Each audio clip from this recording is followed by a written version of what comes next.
이제 이건 좀 이따 보기로 하고 오늘 이제 여기서부터 수업 시작됩니다. 책 페이지 수는 76쪽입니다. 자, 76쪽에 이제 주택의 분류 이렇게 나왔습니다. 이제 체계를 잡아보면 주택의 분류는 크게 보면 두 가지로 나눠요. 건축법에서 말하는 주택의 분류가 있고 주택법에서 말하는 주택의 분류가 있습니다. 그러면 건축법하고 주택법은 저에게 주로 배운 게 아니죠. 누구한테 배워요? 공포선생님한테 주로 배운단 말이에요. 그러면 이제 공포선생님한테 이 건축법에서 주택은 단독주택과 공동주택이 있다 이렇게 이제 배울 거란 말이에요. 그러니까 건축법의 내용을 저에게 배우는 거야 지금. 그러면 이 건축법의 내용, 부동산 공법의 내용인데 부동산을 결혼해서 3년에 4년에 한 번꼴로 출제하고 있다는 겁니다. 그럼 이제 가장 먼저 여기 단독주택과 공동주택이 있는데 시험을 가장 쉽게 출제했던 거, 여기에서 가장 쉽게 출제했던 거, 다음 중 건축법상 공동주택이 아닌 것 이렇게 했어요. 건축법상 공동주택이 아닌 거. 그러면 공동주택은, 건축법상 공동주택은 아파트, 연립, 다세대, 기숙사 이렇게 되는 거예요. 그러니까 암기하셔야 돼. 그러면 공동주택 그러면 여러분 입에서 연세기 이렇게 나오셔야 돼. 아파트, 연립주택. 요 다세대의 다를 외우면 안 돼. 왜 그러냐면 요 다로 시작된 게 세 가지가 있어요. 다중주택, 다가구주택, 다세대. 그래서 요 다를 외우는 게 아니라 세로 외우는 거야, 세. 얘 중에서 세 들어간 거 딱 요 하나밖에 없거든요. 그래서 연세, 그 다음에 기숙사 이렇게 외우시는 겁니다. 그럼 공동주택 그러면 연세기 이렇게요. 또 나올 수 있습니다. 다음 중 건축법상 공동주택이 아닌 거 이렇게 물어볼 수 있잖아요. 그러면 우리는 공동주택 그러면 아연세기, 아연다기 하면 안 돼. 아연다기. 만약에 아연다기를 외웠습니다. 근데 이 다가 아연다기에서 다도 다세대 주택의 다도 있고 다중주택의 다도 있고 다가구주택의 다도 있잖아요. 그래서 아연다기가 아니라 아연세기 되셨습니까? 그럼 오늘 하나 배우고 갔네요. 아연세기라고. 그러면 이제 단독주택에는 단독주택, 다중주택, 다가구주택 공간 이렇게 하는데 이상하게 요 주택의 분류가 시험에 나오면 답되는 게 요 다중주택이 답이 잘 돼요. 다중주택이 이상하게 다중주택이 답이 잘 됩니다.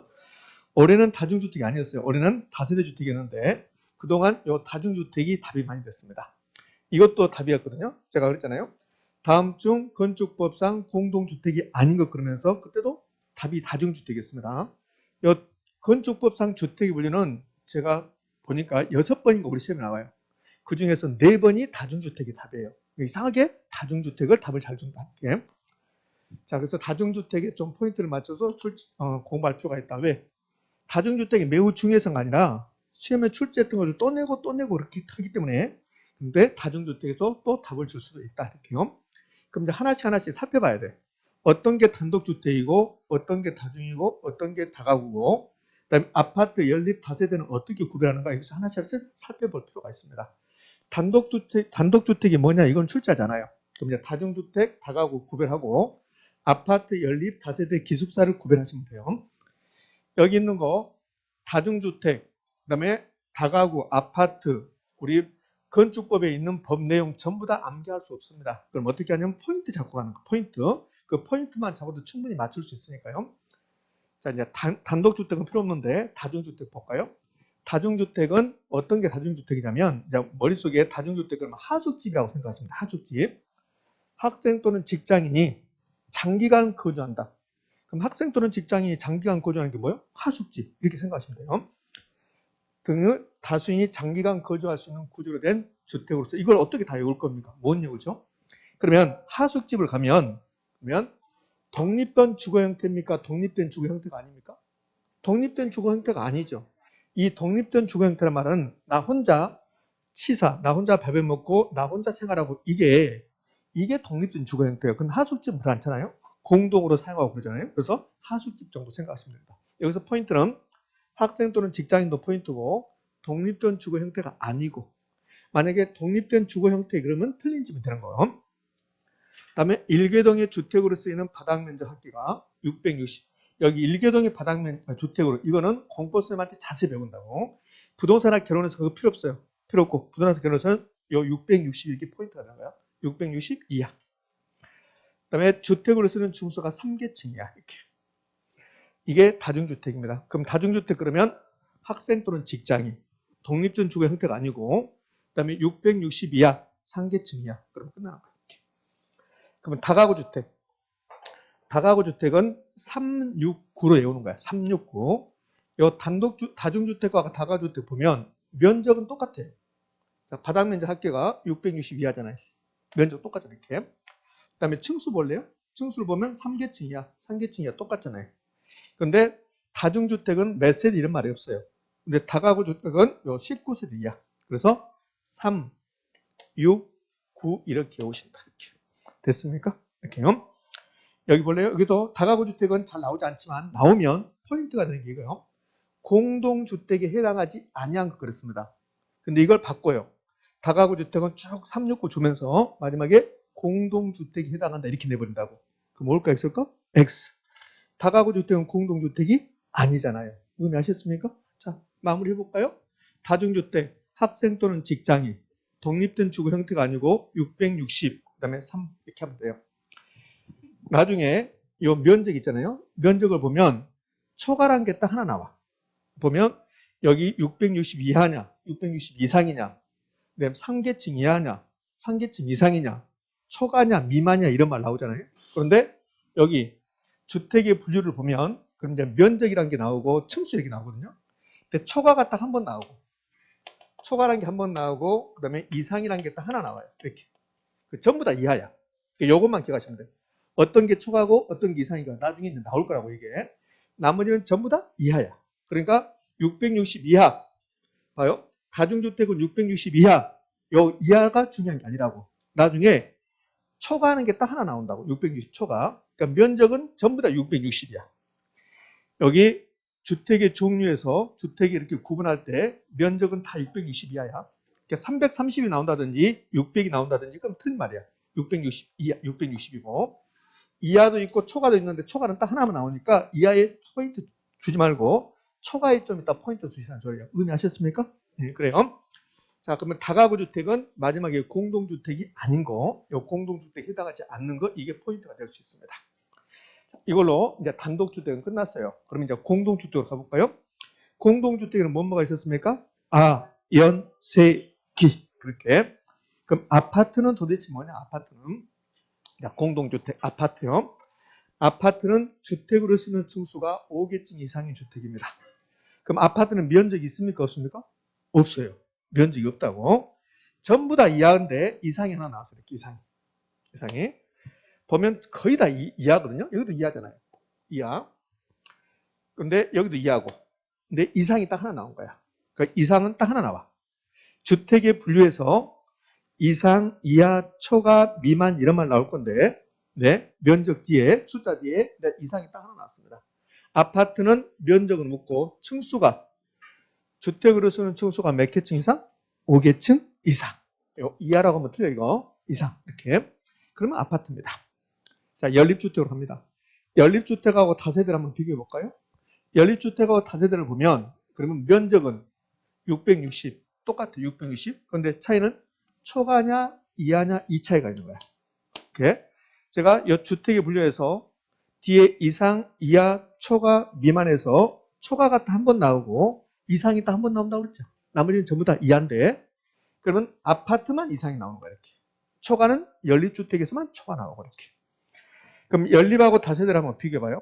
똑같아. 주택으로 쓰는 1교동의 바닥면적 합계가 660 여기까지 똑같아. 여기까지. 그리고 층수가 4계층이야. 4계층이야. 똑같잖아요. 근데 차이점은 초과냐 이하냐 이 차이만 있는 거야. 나머지는 다 똑같고. 그럼 연립하고 다세대를 구별하는 것은 층수로 구별하는 겁니까? 면적으로 구별하는 거예요. 면적이라고. 면적이 660을 초과하면 연립이고 이하면 다세대고. 그래서 이 두 개를 구별하기 위해서 여기 나왔잖아요. 연립주택과 다세대 주택의 구분은 초연, 이세 이렇게 구별하는 거야. 그 초가 뭘까? 초가의 초. 연은 연립. 그 다음에 요 이는 이하. 그러면 세, 다세대. 초, 연, 이, 세 이렇게 오는 거야. 선생님 나는 초연이다 외우고 싶어. 그럼 그렇게 하셔. 초연이세. 의미 아시겠습니까? 초연이세의 뜻이 무슨 뜻이에요? 초연이세는 연립주택과 다세대주택을 구별할 때 초연이세 이렇게 한다. 그럼 연립주택과 다세대는 눈으로 구별할 수 있을까 없을까요? 없어요. 눈으로 구별할 수 없다고 봐요. 어떤 주택이 있는데 주택으로 쓰는 층수가 4계층입니다. 그럼 주택으로 쓰는 층수가 4계층이면 연립 아니면 다세대야. 그럼 층수 가지고는 연립과 다세대를 구별할 수 없어요. 그럼 뭐 가지고 구별하래요? 면적. 그럼 여러분 눈으로 보고 어떤 주택의 바닥면적 합계가 660을 초과하는지 이하인지 여러분 눈으로 구별할 수 있어요? 없어요? 없어요. 구별할 수 없잖아요. 그러니까 눈으로 구별하지 않는 거예요. 자, 이제 마무리요. 연립하고 다세대의 차이점은 다 똑같은데 바닥면적 합계가 660 초과면 뭐고? 연립이고 660 이하면 뭐고? 다세대고. 그러면 이 아파트와 연립을 구별하는 것은 면적입니까? 층수입니까? 층수. 아파트는 5계층. 주택으로 쓰는 층수가 5계층 이상이면 아파트. 그러면 주택으로 쓰는 층수가 4계층이다. 주택으로 쓰는 층수가 4계층이다. 그럼 아파트가 될 수 있어요? 없어요? 없어요. 아파트가 될 수 없습니다. 아파트가 되기 위해서는 5층 이상이어야 돼. 5층 이상? 그래야만 아파트 되는 거예요. 자, 이제 여기 연립하고 다세대 이제 구별이 끝났고요. 그럼 이제 기숙사. 기숙사가 최근에 이게 답이 된 적이 있습니다. 기숙사가. 기숙사하고 뭐하고 비슷하냐면 기숙사하고 뭐하고 비슷할 것 같아요? 다중주택하고. 다중주택도 학생이 나와요. 기숙사도 학생이 나옵니다. 다중주택 가볼까요? 다중주택 학생 나오잖아요. 다중주택은 학생 직장인이고 기숙사는 종업원이 나와요. 기숙사는 학생 종업원.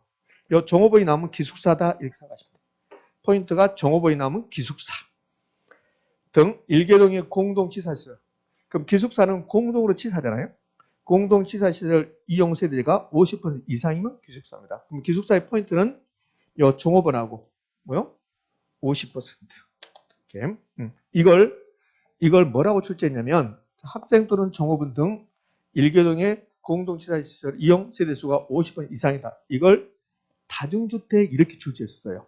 그럼 뭡니까? X입니까? X입니다. 종업원이 나왔습니다. 그럼 뭘 찾는다? 기숙사를 찾는다. 자, 됐습니다. 이 정도.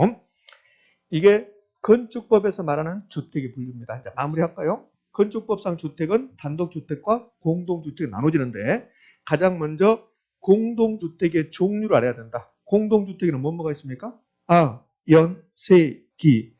그리고 나서 이제 단독주택의 다중주택과 다가구주택을 구별할 수 있어야 돼. 그럼 다중주택이 나오면 그러면 학생 또는 종업원입니까? 직장입니까? 직장이. 독립된 주거 형태가 아닐 것. 그 다음에 660 이하, 상계층 이하. 그럼 다가구주택이 나오면 3, 6, 9. 공동주택이 아니라는 거. 이제 공동주택으로 옵니다. 아파트, 연립, 다세대 기숙사인데 아파트는 면적은 나오지 않는다. 주택으로 쓰는 층수가 5계층 이상. 아파트에서 이상이 유일하게 나온다. 그럼 연립하고 다세대는 초, 연, 이, 세. 의미하셨죠? 이렇게.